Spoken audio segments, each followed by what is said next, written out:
একটু একটু বোনা স্বপ্নের জাল, একটু রচনা করা স্বপ্ন সকাল, ধাপে ধাপে সামনে এগিয়ে চলা, নিজের কথাগুলো নিজে বলা। সূর্যের হাতছানি ওই, কেন তবে আবদ্ধ রই? কালো আধার কেটে আকাশ জুড়ে দেখো বসেছে প্রাণের মেলা, ভোরের আকাশে ওই করছে খেলা, সোনালি মেঘের ভেলা। আমি ঠিক করেছি বিয়ানের জন্য একটা, বৌমার জন্য একটা শাড়ি নেব। এখন শাড়ি কেন? আমি তো যতদূর জানি বাচ্চা হওয়ার পর মুখ দেখতে যাওয়ার সময় শাড়ি দিতে হয়।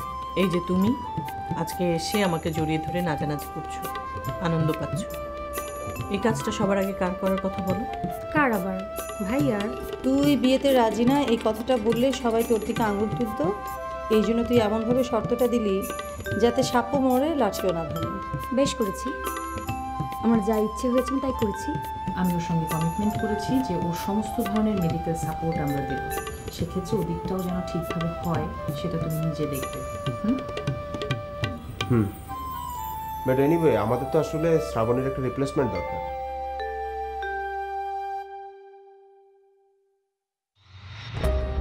স্যার আসতে পারি? স্যার দেখেন কি এসেছে। স্যার চিনতে পারছেন না, ইনি সারোয়ার খান। সারোয়ার খান? সবাই আমাকে খোকা ভাই বলে ডাকে।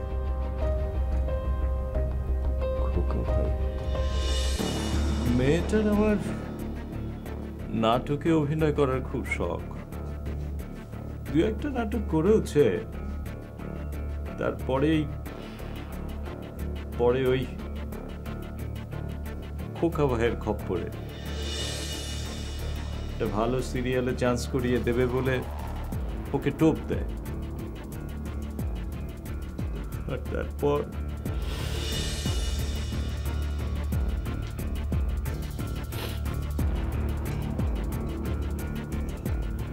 আমি জানি না যে এই অমানুষটার খপ্পর থেকে কবে মুক্তি পাবো। আমি একেবারে সর্বস্বান্ত হয়ে গেছি বাবা। তার মানে আপনি সেই বিখ্যাত অ্যাক্টর খোকা ভাই? এই তো চিনতে পেরেছেন স্যার, ওনাকে কে না চিনে? অ্যাক্টরদেরই সুবিধা, সবাই চিনে না। একটা খুন করেও লুকিয়ে থাকার কোনো উপায় নেই। স্টুপিডটা আমার কাছে কেন এসেছে?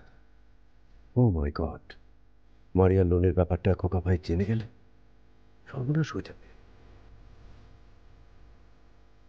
সরি সাব্বির সাহেব, আমার মনে হয় আপনাকে ডিস্টার্ব করছি, আপনি অনেক বিজি। না না, নো প্রবলেম, প্লিজ বসুন।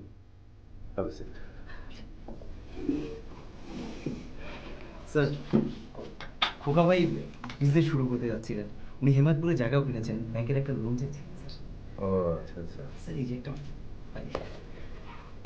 খোকা ভাই অভিনয় ছেড়ে বিজনেস? আরে অ্যাক্টিং তো আমার পেশা না, আমি শখের বসে। আমার শরীরে বিজনেসম্যানের রক্ত। আমার বাবা বিজনেস করতেন, আমার 3 পুরুষ বিজনেস করে। ও তাই বলেন? আরে বাবা তো অ্যাক্টিং পছন্দই করতেন না, উনি চাইতেন আমি ওনার মতো বিজনেস করি, আর ততক্ষণে আমার মাথার মধ্যে অ্যাক্টিং এর পোকা ঢুকে গেছে। এখন কি সেই পোকাটা মাথা থেকে বের করতে চাচ্ছেন? না মানে অ্যাক্টিংটাও থাকলো। ওকে, তো খোকা ভাই আপনার মাথায় কি কি পোকা আছে?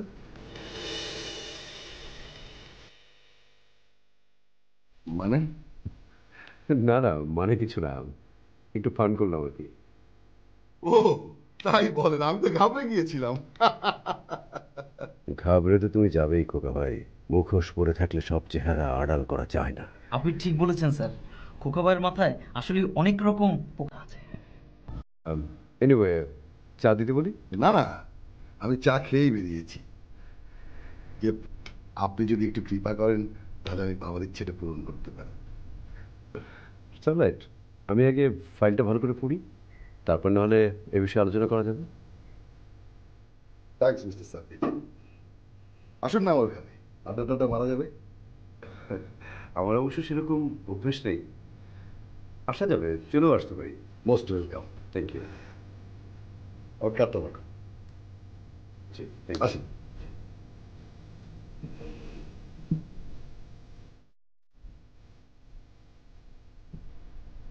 স্যার, আমি খোকাবের সাইটে গিয়েছিলাম, পুরো প্রজেক্টটা দেখেছি স্যার, ভেরি নাইস। ও, তাহলে তো আপনাকে ইনভেস্টিগেশনে পাঠালেই ভালো হয়। সেটা স্যার আমি কি বলবো, আপনি যদি ভালো মনে করেন।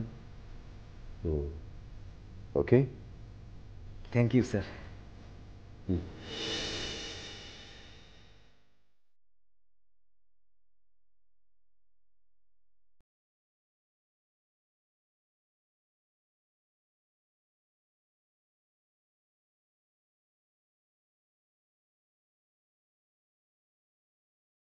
কি রে শ্রাবণী, সাব্বিরকে একটু ফোন কর না, দেখ না ও কত দূর আছে। মা, ওকে ফোন করতে করতে আমারই বিরক্তি ধরে গেছে, আর ফোন করতে পারবো না। কি বলে ও? কি যে বলে সেটা আমি নিজেই বুঝি না। তার একবার ফোন কর, সবাই তোর জন্য ওয়েট করছে, ওনারা খেয়ে আবার কত দূর যাবেন। তুমি সবাইকে খাবার দিয়ে দাও তো, ওর জন্য ওয়েট করো না, ওর আসা না আসার কোনো ঠিক নেই। এটা বললে হয়? আমরা কখনো খাই সাব্বিরকে ফেলে? তুই আরেকবার ফোন করে দেখ।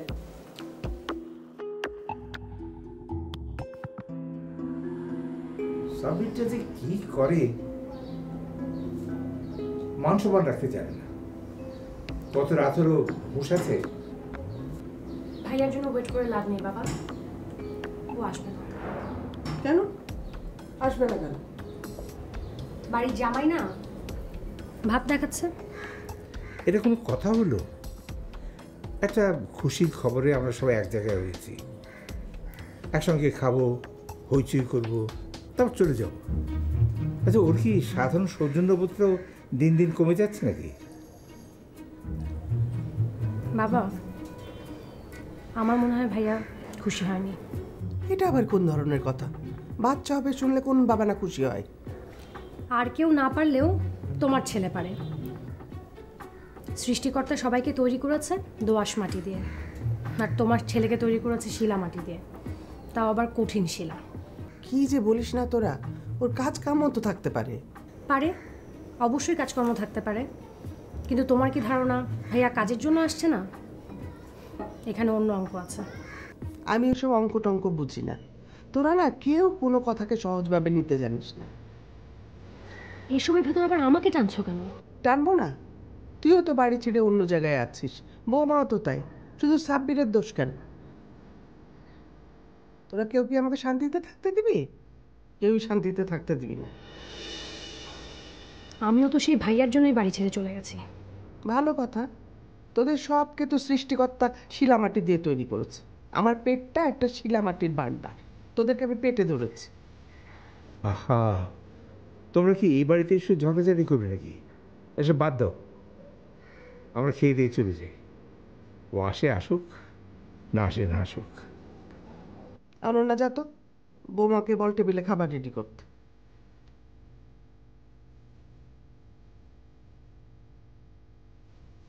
শোনো, সাব্বির যে খুশি না সেটা ওর অ্যাটিচিউড থেকে বোঝা যায়। তোমার যত কথা, ছেলেটাকে তোমরা কেউই দেখতে পারো না।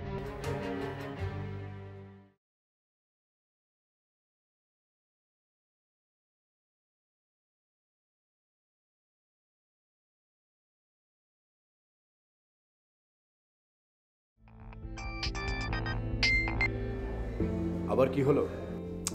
আর কতবার ফোন করতে হবে তোমাকে?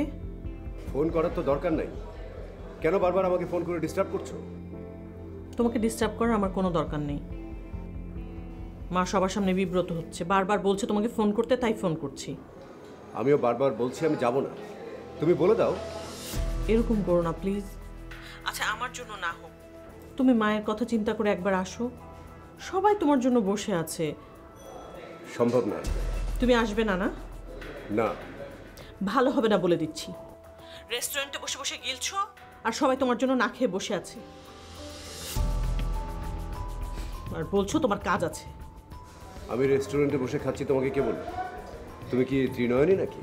এটা বোঝার জন্য ত্রিনয়ন দরকার হয় না, দুইটা নয়নই যথেষ্ট। হ্যালো,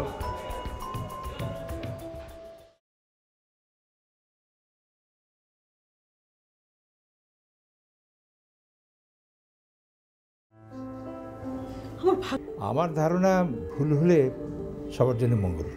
কত আশা, কত নিরাশা, কত চিন্তা ভাবনা, তারপর ডাক্তার পর্যন্ত দেখালো। সেই ছেলে যখন শুনল শ্রাবণীর কনসিভ করেছে, সে একেবারে চুপসে গেল। এটা কি ধরনের কথা? আচ্ছা, তুমি কি কিছু বুঝতে পারছো?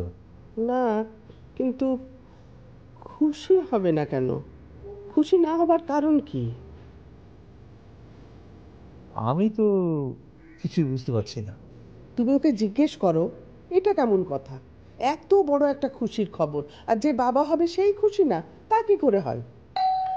ওই মনে হয় সাব্বির, তুমি ওকে জিজ্ঞেস করো তো। তুমি ওকে জিজ্ঞেস করো, উল্টো পাল্টা কথা বললে আমার প্রেশার বেড়ে যাবে।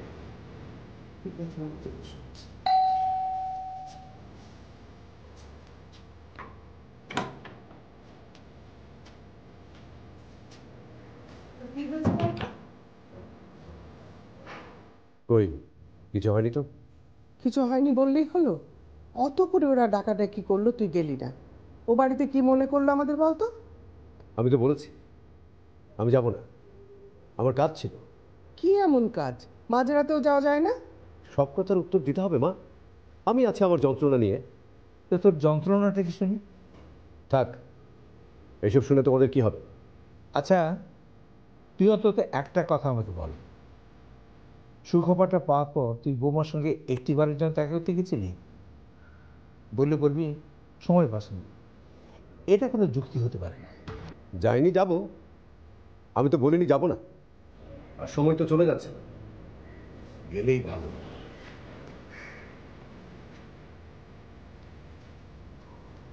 দেখো, এই ছেলেটা না কোনোদিন মানুষ হবে না, বৌমা ঠিকই বলে। ভাবি, এ তো সাংঘাতিক ব্যাপার। তাহলে আর বলছে কি? তুমি বুঝতে পারছো তোমার ভাইয়া যদি একবার অস্বীকার করেই বাচ্চা তার না, আমি মানুষকে মুখ দেখাতে পারবো? না না ভাবি, ভাইয়ের সাথে তুমি খোলামেলা কথা বলো বিষয়টা নিয়ে। এসব ব্যাপার খুব সাংঘাতিক, একবার ভেতরে ঢুকে গেলে সহজে বেরোতে চায় না। তোমাকে আমি সব খুলে বলবো অনন্য, না বললে পরে আমার দম বন্ধ হয়ে যাচ্ছে। তোমার ভাইয়া গোপনে গোপনে টেস্ট করিয়েছে, আমি কিছুই জানতাম না। লাস্ট টাইম আমরা যখন কক্সবাজার যাই, তার আগে আমি ব্যাগ গুছাচ্ছিলাম, তখন ওর ড্রয়ার থেকে আমি রিপোর্টটা পাই। দাঁড়াও দাঁড়াও, মনে পড়েছে, আমি ঘরে ঢুকতেই তুমি একটা কাগজ লুকিয়ে ফেলেছিলে। এটাই কি সেই কাগজ? হ্যাঁ। কি ছিল সেই রিপোর্টে? নেগেটিভ। তোমার ভাইয়া কখনো বাবা হতে পারবে না। তার মানে ভাইয়া কখনো বাবা হতে পারবে না, আর এদিকে তুমি কনসিভ করে বসে আছো? শুনে তো আমারই মাথা গুলিয়ে যাচ্ছে। মাথা আমারও গুলিয়ে গিয়েছিল, কিন্তু আমি তোমাকে প্রমিস করে বলছি আমি কোনো অন্যায় করিনি। এটা তোমার ভাইয়ের বাচ্চা। আমি তোমাকে 100% বিশ্বাস করি ভাবি। আমার ভাবি অন্যায় কোনো কিছু করতেই পারে না। আমার মনে হয় কি জানো, ওই মেডিকেল রিপোর্টটাতে কোনো ঝামেলা ছিল, আর তা না হলে হয়তো নেগেটিভ ছিল রিপোর্টটা, কিন্তু পরে ভাইয়া সুস্থ হয়ে গেছে। আর মানব দেহে তো কত কিছুই হয় যেটা আমাদের অজানা। ভাবি, তুমি এসব জিনিস মাথা থেকে ছেড়ে ফেলো, এগুলো নিয়ে টেনশন করো না। তুমি এখন প্রেগনেন্ট, এসব নিয়ে যদি টেনশন করো এর প্রভাব বাচ্চার উপর পড়বে। ঘরে একটা নতুন অতিথি আসছে, আমি ফুপি হব, এটাই আমার কাছে সবচেয়ে আনন্দের। তোমার কথা শুনে খুব ভালো লাগছে না, কিন্তু তুমি তো তোমার ভাইকে চেনো। ভাইয়ার বক্তব্য কি? স্পষ্ট করে কিছু বলছে না, এটা আমি তোকে রিড করতে পারি। আর ওর দোষ দিয়েই বা লাভ কি বলো? ও আসলে কনফিউজড হয়ে গেছে। ভাবি, তোমার কথা শুনে আমিও 1 মিনিটের জন্য কনফিউজ হয়ে গিয়েছিলাম, কিন্তু এখন সব কিছু কেটে গেছে। আরে বাবা, বিশ্বাস না থাকলে চলবে? সন্দেহ করতে চাইলে তো কত কিছু নিয়ে সন্দেহ করা যায়। কিন্তু আমি এখন কি করবো অনন্যা, কিছুই বুঝতে পারছি না। কিচ্ছু না, মাথা থেকে সব কিছু ছেড়ে ফেলো, খাও দাও ফুর্তি করো, আর যে আসছে তাকে টেক কেয়ার করো। চেক আপ করিয়েছো? করাওনি তাই তো? আমি কাল তোমাকে সঙ্গে করে নিয়ে যাব। ওকে, এবার হাসো। কি হলো ভাবি, হাসো। Very good. এই অবস্থায় বেশি লাগছে, এবার শুয়ে পড়ো কেমন?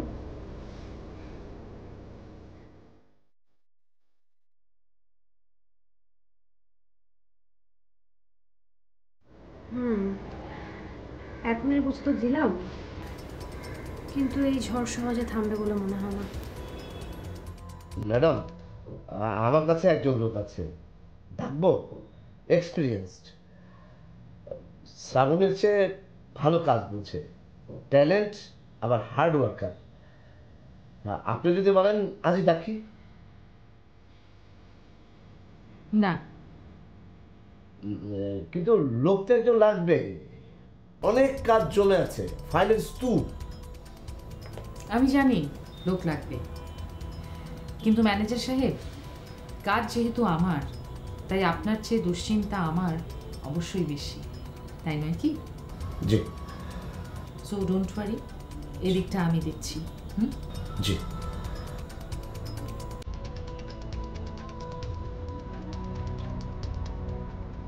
হ্যাঁ, তুমি চলে এসো।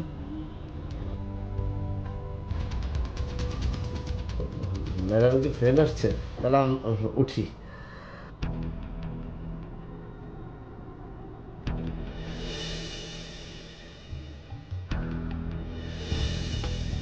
May I come in, madam? Yes, come in.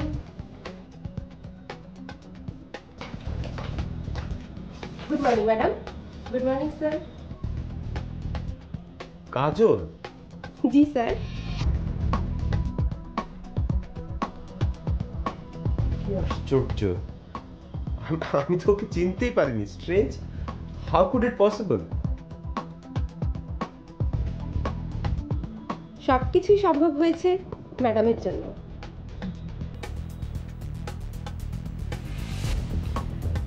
Anyway, Afzal সাহেব, ও হচ্ছে কাজল, শ্রাবণীর রিপ্লেসমেন্ট, আপনার নতুন assistant. Congratulations Kajal. Thank you sir. Okay Kajal, তুমি তাহলে যাও, আজ থেকেই কাজে নেমে পড়ো।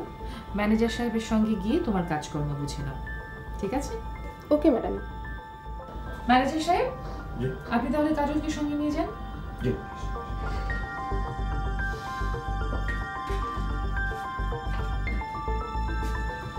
আসছি ম্যাডাম। আসি স্যার।